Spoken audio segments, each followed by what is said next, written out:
바른경제TV 유튜브 10만 구독자 달성 이벤트 참여는 2월 3일까지. 자세한 사항은 유튜브 커뮤니티를 참고해주세요.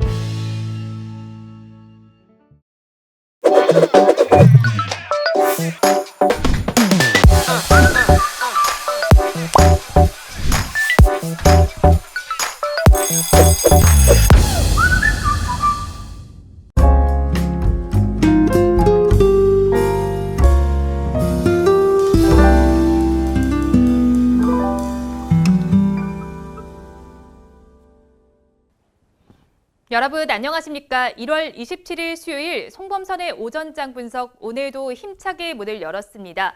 간밤에 미국 증시는 등락을 반복하다가 결국엔 소폭의 하락으로 마감을 했습니다.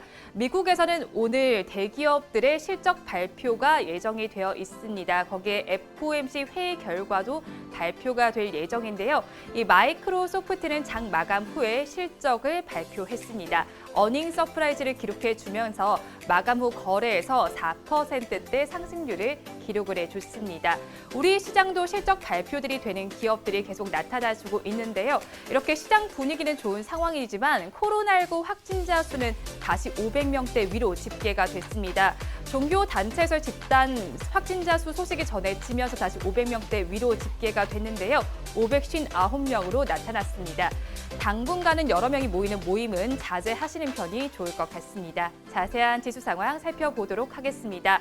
양시장은 모두 빨간불을 켜내고 있습니다. 장 초반 빨간불을 켜면서 출발한 시장은 변동성을 확대하더니 지금은 다시 빨간불을 켜내고 있습니다. 코스피 시장의 상승률이 더 큰 상황입니다. 지금 0.78% 상승해주면서 3,164선을 지나주고 있고요. 코스닥 시장은 장 초반에 1분 만에 바로 천선을 돌파를 하더니 다시 또 천선을 반납한 모습입니다. 지금은 강부하권에서 거래가 되면서 995선을 지나고 있습니다. 선물 지수는 1.09% 오름세 나타내주면서 429선을 지나고 있습니다. 이어서 양시장에서 등락하는 종목수를 살펴보도록 하겠습니다. 코스피 시장에서는 412종목이 오르고 있고 388종목이 내리고 있습니다. 이어서 코스닥 시장에서는 668종목이 상승하고 있고 617종목이 하락하고 있습니다. 수급 상황도 살펴보도록 하겠습니다. 거래소에서는 기관과 개인이 쌍끌이 매수에 나서주고 있습니다. 기관은 1,995억 원, 개인은 938억 원을 순매수를 해주고 있는데요. 외국인만이 물량을 덜어내고 있습니다. 외국인은 2,755억 원을 정리하고 있습니다. 이어서 코스닥 시장에서는 외국인과 기관이 동반 매도에 나서고 있습니다. 외국인은 689억 원, 기관은 700억 원 매도 우위를 나타내고 있는데요. 개인만이 물량을 받아내고 있습니다. 1,567억 원 순매수에 나서주고 있습니다. 이어서 시가총액 상위 종목들의 분위기도 살펴보도록 하겠습니다. 코스피 시장을 먼저 보시면요. 대장주인 삼성전자는 강부하권에서 거래가 되고 있고요. SK하이닉스도 2% 가까이 상승을 해주고 있습니다. 또 네이버와 카카오는 오늘 지금 마이크로소프트에서 어닝 서프라이즈를 기록했다라는 소식이 전해지면서 그 호재를 받고 있습니다. 1에서 2%대 상승률을 기록을 해주고 있습니다. 셀트리온은 오늘 코로나19 항체 치료제 자문 결과가 오후 2시에 발표가 된다라는 소식이 전해지고 있는데요. 주가는 빠지고 있습니다. 0.78%대 하락세 나타내면서 파란불을 켜내고 있습니다. 이어서 10개 종목 외의 종목을 살펴보도록 하겠습니다. 어제도 짚어드렸던 현대 B&G 스틸, 오늘도 주가 흐름 급등세를 나타내주고 있습니다. 하지만 장 초반의 고가보다는 빠지면서 음봉을 띄워주고 있는 모습인데요. 주가 흐름을 살펴보도록 하겠습니다. 지금 14%대 급등세를 나타내주고 있습니다. 어제 짚어드렸던 이슈였던 LG 하우시스의 자동차 사업 인수 마무리 소식이 전해지면서 지금은 18,900원에 거래가 되고 있습니다. 또 어제 저희가 주제로 짚어드렸던 화장품주들이 오늘 움직여주고 있습니다. 큰 폭의 오름세와 또 하락세는 아니지만 지금 움직임이 나타나주고 있는데요. 약간의 변동성이 지금 장 초반부터 나타나주고 있습니다. 지금 주가 흐름을 하나씩 살펴보도록 하겠습니다. 아모레쥐를 먼저 보시면요. 1.57%대, 1.41%대 오름세가 나타나주고 있습니다. 이 문재인 대통령이 어제 오후에 시진핑 중국 국가 주석과 전화 통화를 통해서 올해와 내년을 한중 문화 교류의 해로 선포를 하고 양국 간의 경제와 인적 교류를 활성화하기로 했다라는 소식이 전해졌습니다. 이 소식을 받고 화장품 관련주들 움직이고 있는데요. 이어서 아모레 퍼시픽의 주가도 살펴보시면 지금 음봉을 띄우고 있지만 강보합거래에서 거래가 되고 있고요. 마지막으로 코스백스까지 살펴보시면 음봉을 띄우고 있지만 1%대 상승률을 기록을 해주고 있습니다. 이어서 코스닥 시장도 살펴보도록 하겠습니다. 코스닥 시장에서는 지금 빨간불을 켠 종목이 조금은 더 많습니다. 오늘 펄어비스의 상승률이 눈에 띄고 있습니다. 6%대 상승률이 나타나주고 있는데요. 52주 신고가도 경신한 모습입니다. 지금 붉은 사막의 기대감에 지금 52주 신고가를 경신한 모습이고요. 직접 퍼블리싱 기대감도 더해지고 있습니다. 주가는 30만 원을 지금 기록하는 상황입니다. 이어서 BDI 살펴보도록 하겠습니다. BDI는 간포 풍력 발전 사업 개발 허가 소식이 전해지면서 주가의 호재로 작용을 하고 있습니다. 단일 규모로 우리나라 최대 풍력 발전 단지 개발 허가 소식이 전해지면서 주가의 호재로 작용을 하고 있는데요. 주가 흐름 살펴보도록 하겠습니다. 지금 장 초반에 고가보다는 빠진 모습의 윗꼬리를 달고 있는 모습인데요. 양봉을 형성해 주고 있습니다. 3%대 상승률이 나타나주면서 7,600원에 거래가 되고 있습니다. 이어서 S맥 살펴보도록 하겠습니다. S맥 지금 16%대 급등세를 나타내주고 있습니다. 종속회사이자 코넥스 시장 상장사인 다이노나가 금호 HT에 흡수 합병된다는 소식에 급등하고 있는 것으로 풀이되고 있습니다. 오늘 코스닥 시장에서 마지막으로 살펴보실 종목은 새내기주인 선진 뷰티 사이언스입니다. 올해 공모주 중에서 처음으로 따상에 성공을 했습니다. 오늘 가격 제한폭인 30% 가득 채워서 지금 거래가 되고 있습니다. 29,900원에 거래가 되고 있는데요. 선진 뷰티 사이언스는 화장품 소재 업체입니다. 1988년에 설립된 업체고요. 자외선 차단제와 색조 화장품, 스킨케어 제품 등에 사용되는 원료 제조업을 주력으로 삼고 있습니다. 로레알과 샤넬 등 글로벌 기업에 화장품 원료를 납품을 하고 있고요. 또 매출의 70% 이상은 수출에서 발생하는 기업입니다. 이어서 업종별로는 어떻게 움직이고 있는지 코스피 시장을 먼저 살펴보도록 하겠습니다. 대다수의 업종에서 빨간불이 켜져 있습니다. 그중에서도 기계 업종에서의 상승률이 가장 크고요. 뒤를 이어서 의약품과 서비스업, 증권, 통신업 등 다수의 업종에서 전거래보다 상승세가 나타나주고 있습니다. 이어서 코스닥 시장도 살펴보도록 하겠습니다. 코스닥 시장에서는 디지털 콘텐츠와 오락 문화, 일반 전기전자, IT 소프트웨어, SBC, 통신 서비스 등 다수의 업종에서 빨간불이 켜져 있는데요. 반면에 금융과 기타 서비스, 반도체, 기타 제조, 건설 등의 업종에서는 파란불이 켜져 있습니다. 이 시간 외국인들은 어떤 수급 상황 나타내는지 보도록 하겠습니다. 상위 3개 종목으로 살펴보시면요. 카카오와 삼성바이오로직스, 금호석유는 순매수를 하고 있는데요. 반면에 LG화학과 삼성전자 우선주는 덜어내고 있습니다. 지금까지 시황은 저와 함께 보셨고요. 자세한 분석은 전문가님 모시고 해보도록 하겠습니다.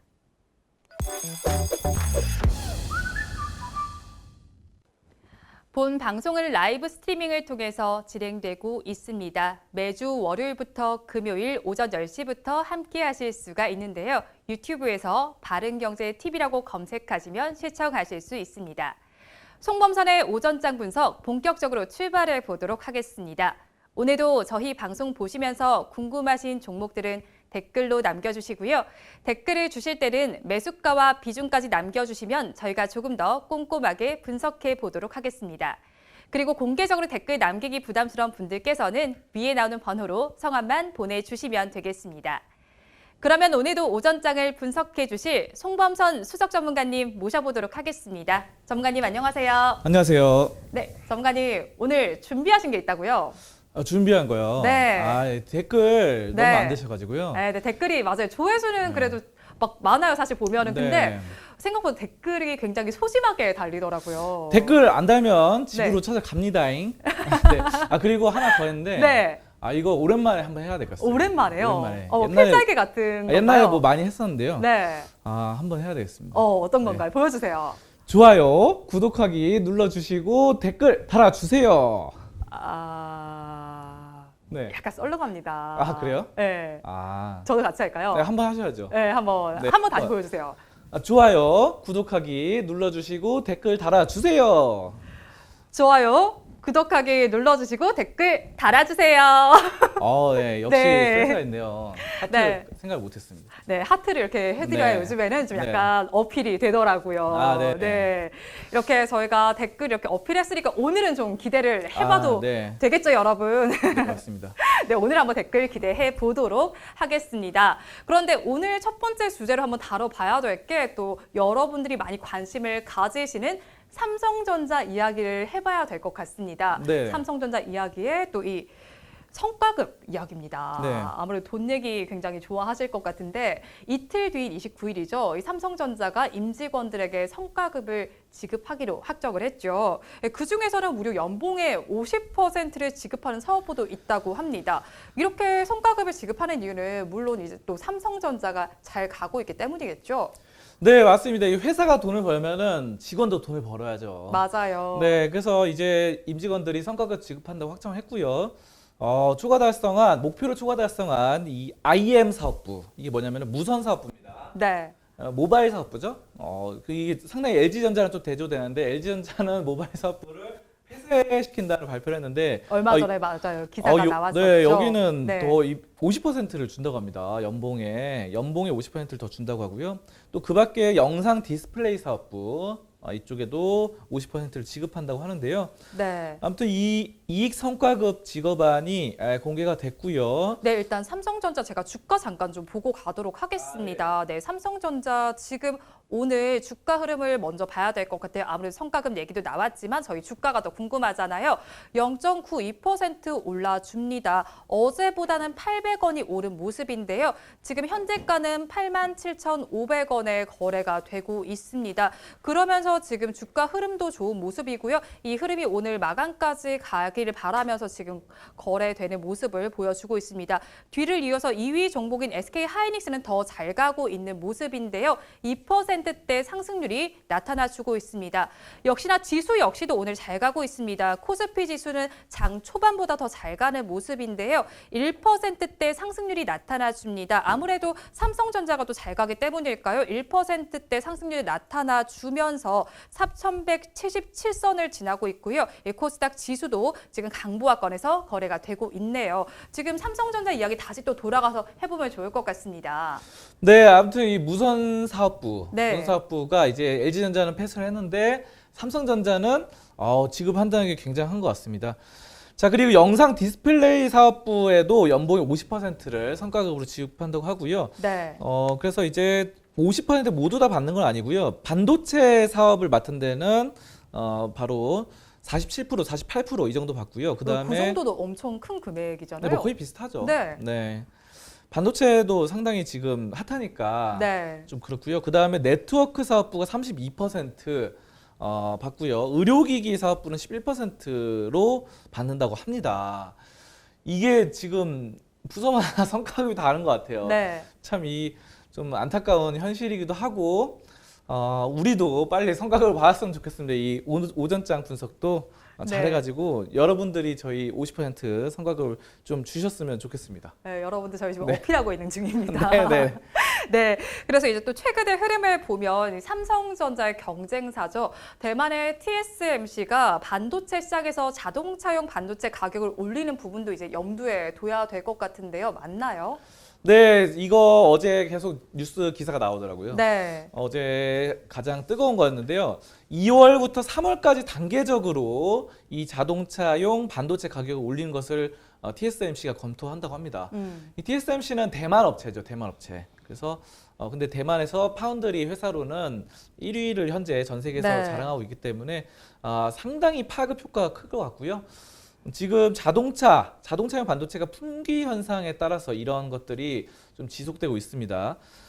자, 그래서 파운드리 이렇게 해서 자동차가 미리 그거를 좀 확보를 해야 돼요. 반도체를. 그렇죠. 네. 이 현대모비스 같은 경우는 이미 1년치를 확보했다고 하더라고요. 현대모비스. 근데 반면에 좀 중소기업 완성차 업체라든가 중소기업 네. 부품 업체들은 이거를 미리 확보를 안 했기 때문에 이제 가격 올리면은 엄청나게 비싸게 사야 되는 거예요. 그렇기 때문에 자동차 그 완성차가 바로 비싸질 수밖에 없겠죠. 반면에 또 현대모비스 같은 경우는 미리 한 그래도 1년치를 확보했기 때문에 그래도 이걸 버틸 수가 있어요. 그나마 네, 다행이에요. 현대차나 네. 기아차는 그래도 좀 싸게 1년 동안은 하다가 천천히 점진적으로 올리겠죠. 점진적으로 좀 올릴 것 같고요. 그래서 이제 이런 자동차 완성차 업계가 좀 힘들어질 것으로 예상이 됩니다. 자, 여기에 더불어서 앞으로가 더 중요한데요. 앞으로 그 미래 자동차, 자율주행차, 전기차 등등에 대해서 굉장히 좀 힘들어지는데 일단 휘발유 자동차는 현재 반도체가 200개에서 300개가 탑재가 돼요. 근데 자율주행차는 자동으로 가야 되지 않습니까? 자동차가. 이렇게 로봇처럼 자동으로 가야 되기 때문에 어떻게 되면 2,000개가 필요합니다. 반도체가. 10배나 필요해요. 10배. 야, 10배가 필요하다 보니까 이 반도체가 공급을 상당히 좀 가격이 올라갈까 봐 지금 걱정이 되고 있고요. 지금 만약에 이런 식으로 돼버리면은 지금 2.5레벨, 뭐 3레벨 정도 되는데 자율주행차가 5레벨 단계까지 가는 게 좀 지연될 것이다. 이런 우려가 좀 있는 상황입니다. 자, 그래서 이런 것들 4차 산업혁명의 걸림돌이 되지 않을까. 자율주행차, 전기차 이렇게 보시면 되겠습니다. 이렇게 자동차용 반도체 가격 인상이 시장에 큰 영향을 주는 만큼 이 TSMC는 삼성전자의 큰 적수가 되는 것 같은데요. 이 TSMC와 삼성전자의 경쟁 구도는 어떻게 되나요? 지금 일단은 이 TSMC가 반도체 파운드리 업계에서는 1위죠. 네. 1위고 하지만 최근에 인텔로부터 삼성전자가 인수를 받지 않았습니까? 그 맞아요. 인수가 아니라 그 수주를 받았죠. 수주를 받았죠. 네. 그래서 TSMC가 55%로 전 세계 파운드리 이 위탁 생산은 1위입니다. 네. 자, 그리고 삼성전자가 16%를 차지하는데 이게 약간씩 삼성전자가 좀 올라오는 상황이고요. 자, 근데 지금 이 팹리스가 있거든요. 팹리스가 설계하는 거예요. 그래서 수주를 맡기는 회사가 팹리스고 그 다음에 밑에 이제 위탁을 받는 게 파운드리인데 파운드리가 더 중요해지는 이유가 있어요. 왜 그러면은 최근 들어서 이 5G, 인공지능, 자율주행차 이런 것들이 본격적으로 되면서 처음에 설계자들이 100% 만들기 힘들어지는 아까 전에 말씀드렸던 바와 같이 반도체 수 예전에 같은 경우는 자동차에 200개만 필요했는데 이제는 뭐 한 2,000개가 필요합니다. 2,000개. 그러니까 이걸 다 만들기 감당이 불가능한 거예요. 네. 자, 그러다 보니까 이거 파운드를 맡길 수밖에 없고 여기에서 이제 TSMC와 삼성전자가 서로 경쟁을 하고 있는 상황입니다. 자, 그래서 매출이 전 세계 파운드리 매출이 23% 시장 성장을 했다고 하고요. 이 TSMC와 삼성전자 둘 다 이제 7나노미터 이하 공정이 가능한 업체인데요. 네. 10나노미터 이하 공정에서는 지금 풀로 예약이 되어 있습니다. 근데 이게 나노미터 그러면 어려워. 왜 그런 얘기 하냐 이렇게 네. 보실 수 있는데 뭐냐면은 그 나노미터가 작을수록 좋은 겁니다. 그러니까 요즘은 그런 것 같아요. 옛날에는 이게 크면 클수록 좋다 그러는데 네. 요즘은 작아지는 게 좋은 것 같습니다. 작은 게 더 기술력이 응집된 거예요. 뭐 컴퓨터도 옛날에 막 슈퍼컴퓨터 해가지고 옛날 몇십 년 전에 막 큰 거 있잖아요. 네. 요즘은 뭐 노트북도 굉장히 작아지고 가벼워지고 뭐 그램 단위로 가고요. 뭐 그래요. 뭐 인형 이런 거보다도 조그만 반지가 더 가치가 있는 것처럼 선물에도 그런 게 있고요. 아무튼 그런 것 같습니다. 자, 그래서 작은 게 더 가치가 있는 상황이 돼버리는데 이 7나노미터가 가는 업체가 지금 두 회사가 되고 네. 있는데 지금 5나노미터 이하의 공정을 찾는 게 지금 퀄컴, 애플, 엔비디아 등등의 이런 엄청난 굵직한 반도체 그리고 회사들입니다. 자, 여기서 이제 삼성전자랑 TSMC가 경쟁을 하는 거죠. 좋습니다. 그래서 계속해서 매출은 좀 좋아질 것 같고요. 아까 자율주행차 이 부분. 그래서 사우스 브리지 인텔로부터 수주 받은 것도 굉장히 좋고요. 여기에서 중요한 게 삼성전자가 도약을 시도를 합니다. 뭐냐면은 지금 파운드리도 잘 되고 있지만 앞으로 더 맡기면은 더 늘려야 되지 않겠습니까? 그래서 아까 애플, 뭐 퀄컴 이런 구글 등등이 맡기기 때문에 한국에서 이걸 나르고 하기에는 약간 시차도 있고 여러 가지 좀 그럴 것 같아요. 그래서 미국에다 공장을 또 짓는다고 합니다. 이미 저기 텍사스주에 하나 있거든요. 네. 텍사스주에 있는데 여기 말고 또 신설 증설을 검토하면서 삼성전자가 이 18조를 들여서 미국 텍사스주 기존에 있는 거 말고 새로 짓는다거나 애리조나 그리고 뉴욕주에 또 반도체 생산 라인을 짓는다고 합니다. 그래서 100억 달러, 11조 원 이상을 투입한다고 하니까 이거 엄청난 돈. 그리고 뭐 얼마 전에 그 약간 편지 썰이 나왔잖아요. 네, 맞아요. 이재용 부회장이 감옥에서 옥중 편지. 편지를 썼다. 미국으로 뭐 네. 옮겨야 되나 이런 게 있는데 뭐 사실 무근이라고 삼성전자를 밝혔지만 또 막상 또 이렇게 되다 보니까 본사는 안 옮기더라도 본사는 제 생각은 그래요. 본사는 그냥 명목상 서울에 네. 있고 공장은 해외 다 나가지 않을까. 지금 나머지 사업 지금 뭐 수원 영통 공장이랑 아니면 또 평택의 공장 새로 신설하고 있는데 네. 이런 것들이 20년, 30년 뒤에는 뭐 미국이라든가 왜냐면 미국에 있으면 사실 인건비는 비싼데 아까 애플이나 구글 이런 회사들 뭐 인텔 이런 데 수주받기가 좋거든요. 그렇죠. 현지인들과 소통이 용이하다 보니까 만나기 솔직히 사업을 하다 보면은 이게 전화하고 이메일만 하기보다는 직접 만나서 얘기를 해야 돼요. 맞아요. 네. 그렇기 때문에 만나려면은 그 공장에 있는 현지인들이 좋고 또 인도네시아나 아니면 필리핀 이런 인도 이런 쪽에 인건비 싸게 해서 또 하는 이중화 정책을 장기적으로 펼치면 삼성이 굉장히 좋을 것 같습니다.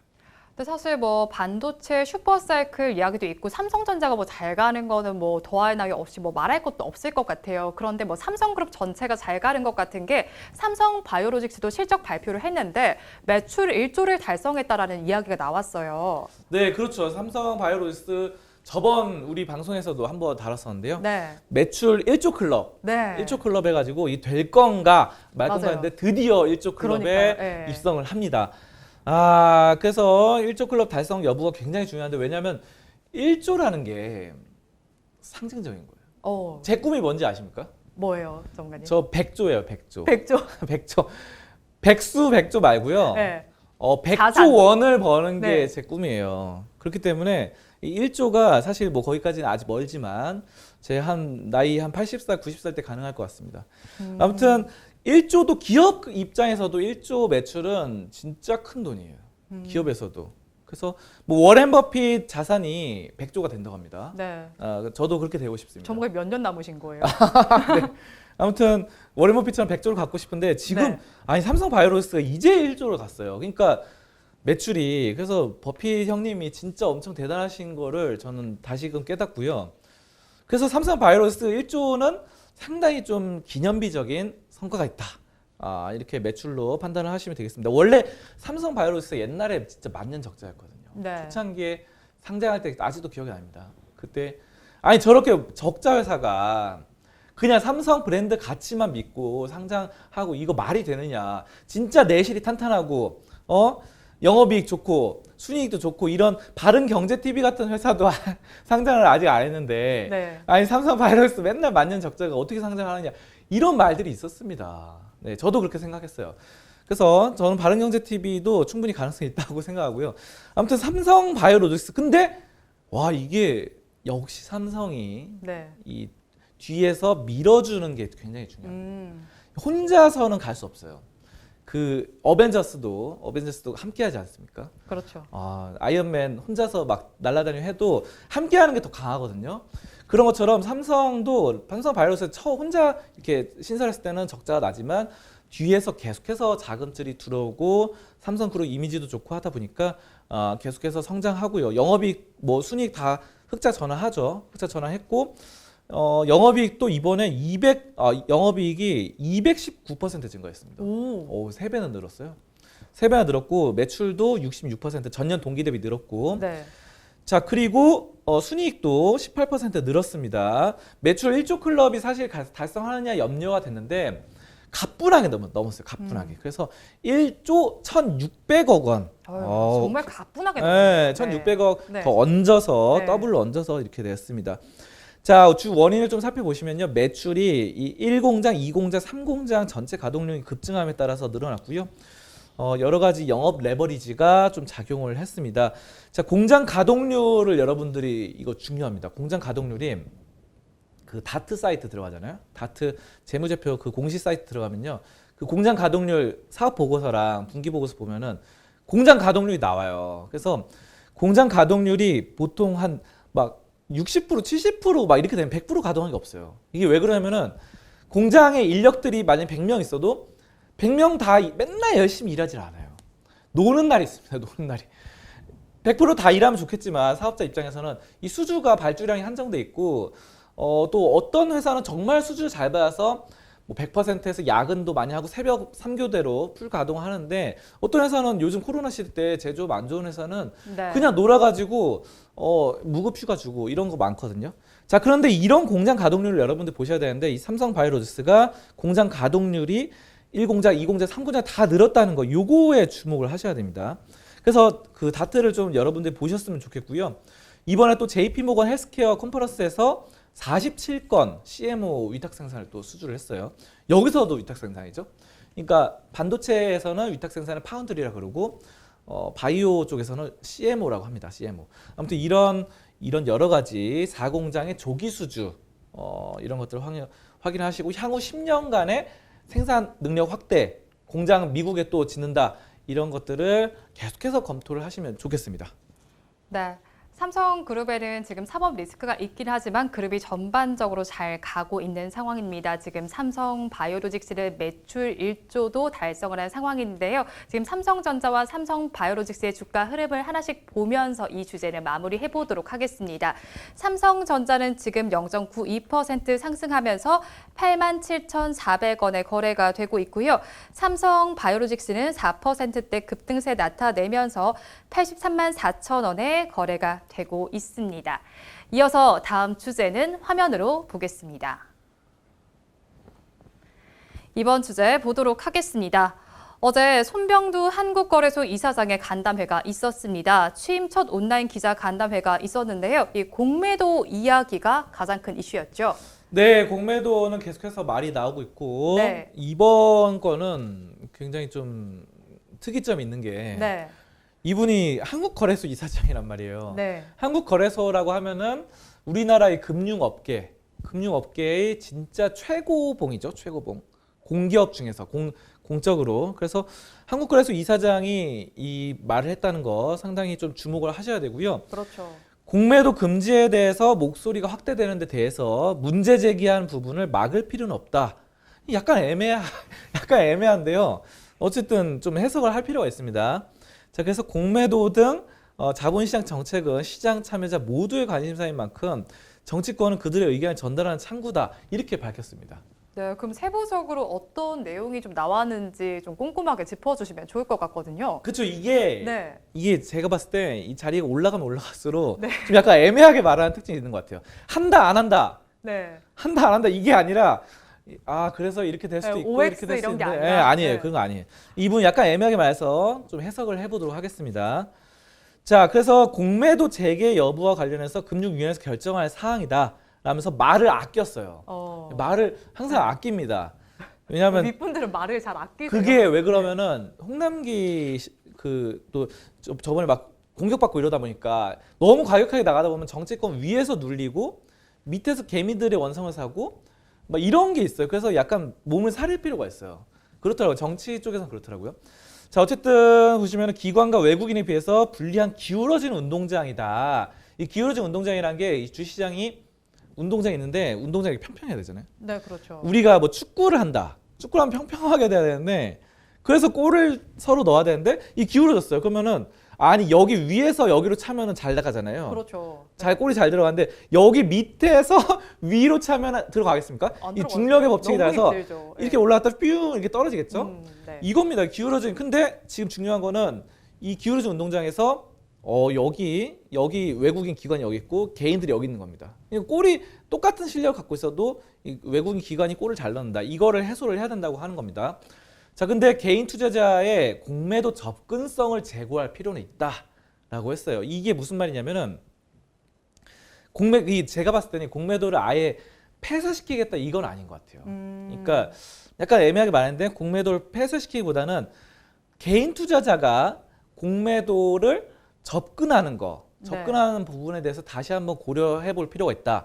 근데 또 이렇게 말했습니다. 신용도나 정보력 그리고 위험 감수 능력 등이 낮은 개인 투자자 공매도 기회를 무분별하게 확대할 경우에는 오히려 손실 발생 우려가 있다 이랬는데요. 네. 그러니까 한때 이 공매도를 없애느냐 마느냐 이런 말들이 나왔을 때 이런 말이 있었어요. 아니 그러면은 아니 외국인 기관만 공매도 하지 말고 개인도 공매도 똑같이 풀어주면 되는 거 아니냐 이런 말들 했는데 아니 물론 개인들도 기존에 공매도를 할 수 있었습니다.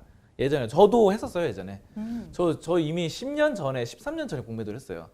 이 증권사에서 다 주식 빌려서 할 수 있었거든요. 근데 이게 어느 정도의 한계가 있다 보니까 더 풀어주자라고 했는데 근데 중요한 거는 이분이 지금 밝힌 거는 개인 투자자들이 무분별하게 하방으로 베팅했다가 네. 이번에 인버스, 곧버스 들어가신 분들이 엄청 손실이 심했잖아요. 맞아요. 그게 왜 그러면은 시장이나 주식은 이 하방으로 만약에 10,000원에 하방에 베팅하면은 이게 100%이 종목이 없어져도 100% 벌거든요. 10,000원에서 0원이 돼도 어떻게 됩니까? 1,000만 원 투자한 사람은 1,000만 원 더 벌어서 2,000만 원 벌죠. 근데 만약에 10,000원에 하방에 베팅했는데 이게 올랐어요. 근데 주식 같은 경우 이번에 코로나 끝나고 장세에서 3배 오른 것도 있죠. 네. 그럼 10,000원짜리가 3만 원, 또 4만 원이 되면은 어떻게 되면 아까 1,000만 원 투자했잖아요. 네. 1,000만 원만 손실 나는 게 아니라 3,000만 원, 4,000만 원을 내야 돼요. 없는 돈 끌어서 빌려서 내야 됩니다. 아 진짜요. 이게 맞아요. 그래서 수익은 한정돼 있고 100%까지 한정돼 있고 손실은 300%, 400%, 500%, 1000%. 그렇기 때문에 이게 어느 정도 개인들이 하기에는 리스크 네. 관리 차원에서 위험하지 않겠냐 이런 것들에 대한 우려가 계속 심중한 접근 발언이 나오는 겁니다. 저도 해봐서 알아요. 이게 굉장히 네. 여러분들은 공매도를 하면은 다 좋다고 그러니까 하는 게 유리하다고 생각하는데 위험해요. 또 공매도 해보면 저는 예전에 많이 했었거든요. 근데 아무튼 그렇다는 거 알려드리고 또 그 밖에 말하는 게 업팅룰, 공매도에 대한 업팅룰을 조성하고 미니 코스피 200 선물 옵션 공매도 전면 금지 그리고 유동성 확보 종목은 시장 조성 대상에서 제외, 시장 조성 계약 현황 뭐 등등 여러 가지 정책들을 좀 펼치려고 하고요.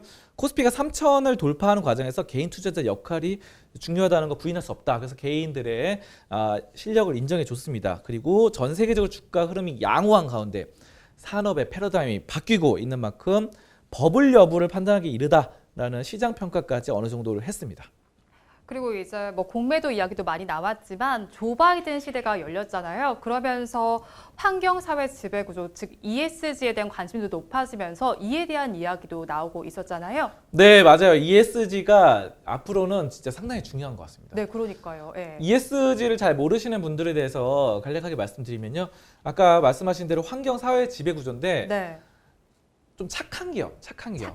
환경도 생각하고 예전에 뭐 보면은 배수구로 뭐 기름, 오염 물질 막 배출하고 이런 기업도 있잖아요. 네. 연기 가스 막 내보내서 환경 오염시키고 이런 게 아니라 착한 환경을 생각하고 또 지배 구조가 좋아야 됩니다. 지배 구조가 뭐냐면은 갑질 안 하고 사업자가 직원들한테 갑질 안 하고 또 모회사가 자회사한테 갑질 안 하고 네. 이런 갑질 논란 많잖아요. 갑질 그렇죠. 논란 네. 백태 막 이런 거 많은데 이런 것들이 깔끔하고 깨끗한 착한 기업들을 뭐 살펴볼 필요가 있는 거예요 앞으로. 그래서 이 ESG에 대해서 언급을 했습니다. 앞으로는 ESG 평가 점수에 따라서 주식을 맨날 이 평가를 한다는 말도 나오고 있습니다. 그래서 우리가 재무제표 이런 거 보면은 매출 순위, 뭐 부채 비율 이런 거 보는데 이거에 더불어서 앞으로는 ESG를 봐야 될 시점이 왔습니다. 왜냐하면은 ESG 점수가 낮으면은 정부가 여기다가 엄청난 벌금을 물린다거나 아니면은 뭐 세금을 많이 과하게 매긴다고 이러면은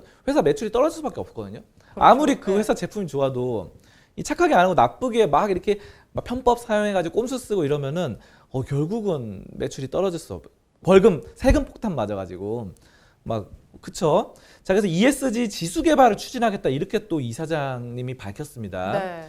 자 그래서 온실가스 적게 배출하는 탄소 효율 단계를 넘어서 저탄소 감축 기술, 탄소 제로 뭐 이런 얘기 계속 나오죠. 그래서 ESG 지수 개발을 검토 중이라고 합니다. 그리고 또 다른 이야기가 또 하나 또 나온 게 그간 또 거래소가 반대했었던 대체 거래소 이야기도 나왔다고 들었는데 어떤 내용이었을까요? 네, 요거는 암호화폐, 가상 네. 자산 얘기가 가장 높은데요. 비트코인이 이제 최근에 또 4천만 원을 넘고 왔다 갔다 하잖아요. 네. 비트코인을 이거를 도대체 인정을 할 거냐 말 거냐 이거가 관심이 많습니다. 왜냐하면은 비트코인은 그동안 한국에서는 좀 인정을 안 했어요. 맞아요. 그러니까 정통 재테크 수단으로 인정 안 하고 투자 수단 인정 안 하는 게 세금 부분입니다. 세금 부분이 예전에 이제 부동산이랑 주식은 세금을 매기잖아요. 세금 매기는데 비트코인은 거기에 대해 세금을 안 매겼어요. 그러니까 거래세가 없었거든요. 이런 것들을 계속해서 세금을 매기는 추세로 지금 되고 있고요. 실제로 세금이 뭐 어느 정도 확정돼서 양도소득세 부분이 지금 확정된 상황이고요. 정책상. 자, 그리고 비트코인과 관련한 상품 개발에 대해서 어느 정도 선을 그었습니다. 그러니까 공식적으로 뭔가 상품 개발을 하거나 이러진 않겠다. 그리고 이런 상황에서 파생상품 기초자산을 고려하는 것은 시기상조라는 거죠. 가상자산이. 그래서 자산 제도권 자산을 편입하지 않은 상황이다라고 못을 그어 박았고요. 자, 그리고 금융자산이 ICO는 가상자산 공개인데 ICO가 뭐냐면은 그 IPO 있잖아요. IPO. 네. 주식에서는 IPO가 코스피와 코스닥 시장에 상장하는 거거든요. 그런 것처럼 가상자산에도 뭐 최근에 업비트라던가 아니면은 코인원, 빗썸 등등 이런 거래소가 있죠. 근데 이 거래소에 상장하는 게 ICO라고 합니다. 근데 우리나라 지금 주식거래소는 한국거래소 딱 한 개거든요. 네. 한국거래소에서 상장을 다 공적으로 관여하는데 이 비트코인 가상자산 시장은 한국거래소처럼 공적 기관이 없고 예전에 세금도 안 물렸으니까 사적으로 빗썸이 거래소예요. 빗썸, 업비트, 코인원이 거래소다 보니까 여기서 상장을 매기는데 사실 그렇잖아요. 이게 그 거래소들 욕하는 게 아니라 어떻게 보면 뒷거래를 할 수도 있고 뭐 뇌물 이런 게 오갈 수도 이건 모르죠. 어떻게 되는지. 그렇기 때문에 사적으로 막 ICO를 상장을 잘 시키는 경우가 있기 때문에 이런 것들에 대한 금지 원칙을 한국거래소에서 어느 정도 추진하겠다라고 밝힌 거고요. 뭐 이 밖에 한국판 뉴딜이라던가 4차 산업혁명, 미래성장 동력, 뭐 수익성 다각화 등을 중심적으로 추진하겠다고 밝혔습니다. 네, 어제 손병주 한국거래소 이사장의 취임 첫 간담회가 있었습니다. 아무래도 공매도 이야기가 가장 먼저 나왔고요. ESG 이야기 그리고 대체 거래소 이야기까지 나왔습니다. 조금 알기 쉽게 풀어서 정리해 드렸으니까요. 한번 보면서 체크해 보시면 좋겠습니다. 오늘 저희가 준비한 주제는 여기까지 알아보도록 하고요. 이어서 여러분들께서 기다리고 계시는 송범선의 종목 분석 시간입니다.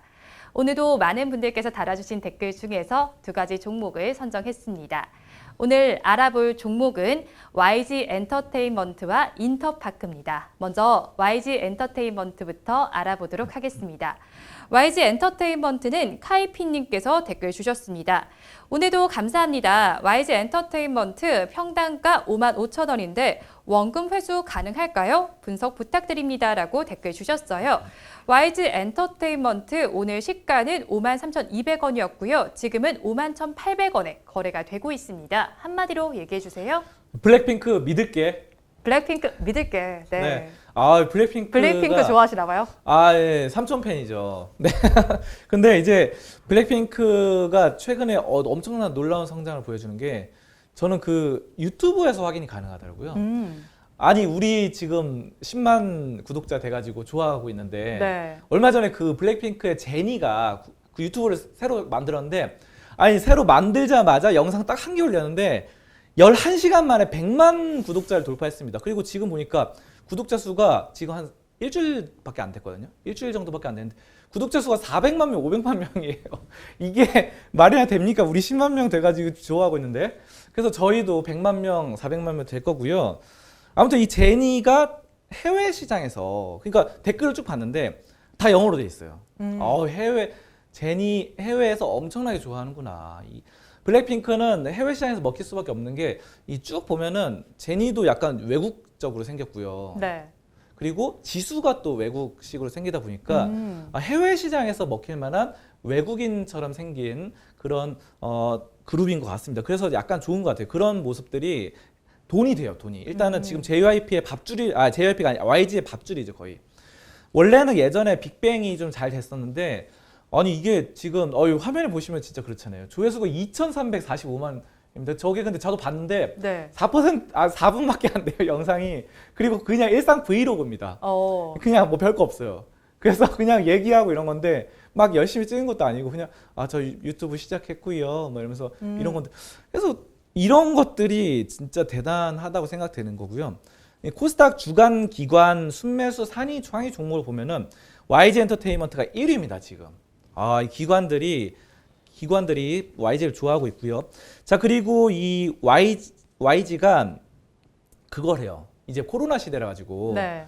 코로나 시대라서 콘서트를 지금 못 하고 있잖아요. 그렇죠. 그래서 매출에 지금 엔터주들이 타격을 입고 있고 예전에 막 그룹 가수들이 해체를 요즘 많이 하고 있어요. 그게 왜 그러면 면모를 들여다보니까 해체 하는 가수 되게 많은데 그룹들이 원래 그룹 가수들은 그거예요. 그 주수익원이 방송 수입은 별로 없어요. 방송 출연료 별로 못 받아요. 저도 마찬가지인데 방송 출연료 별로 못 받습니다. 근데 주 수입이 뭐냐면 콘서트, 지방 공연 이걸로가 돈을 많이 받거든요. 현지에 가서. 근데 이게 지금 코로나 때문에 막히다 보니까 그 가수들이 어느 정도 그래도 이게 수지 타산이 맞아야 되잖아요. 기획사 그렇죠. 입장에서. 근데 예. 요게 이제 적자로 계속 가다 보니까 해체하자. 너네 미안해. 네, 사장님 미안해. 해체. 다음에 코로나 끝나고 다시 결성하든가 하자. 이런 식으로 해가지고 지금 우후죽순으로 한류 열풍에도 불구하고 해체합니다. 그래서 이게 지금 빈익빈 부익부가 됐거든요. 아까 제니처럼 잘 나가는 그런 블랙핑크는 막 구독자 수 막 400만 명 일주일 만에 이러고 안 되는 가수도 해체하는데 지금 YG는 확실한 이 카드가 있어요. 블랙핑크가 지금 이번에 그 콘서트 하는데 인터넷 온라인 콘서트라고 하거든요.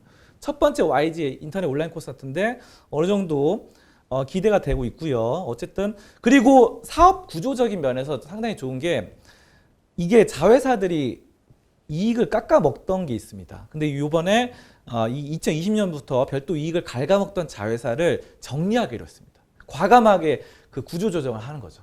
그래서 너네 밥충이들 나가라. 그래서 자회사를 정리하기로 했고요.